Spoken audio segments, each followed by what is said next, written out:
apo Bektashi po e po.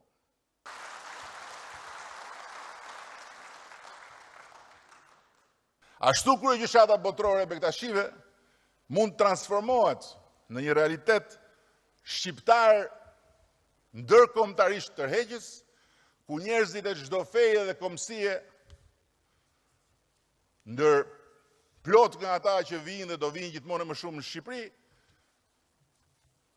të mund të hynë në portën e hapur të një shteti simbolik, pa mure, pa polici, pa ushtri, pa taksa,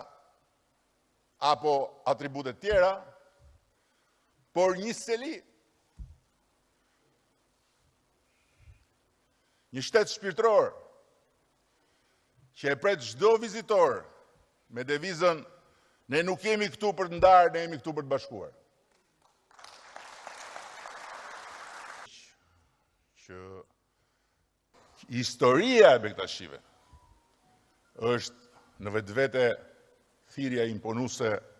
për t'i dhënë selisë së kryegjykatës botërore, përmes një statusi të ngjashëm me atë të Vatikanit, fuqinë e një embleme, e cila nuk do përçaj askënd, e cila nuk do kërcënoj askënd, e cila nuk do vëri në diskutim sovranitetin territorial, integritetin territorial të Republikës së Shqipërisë.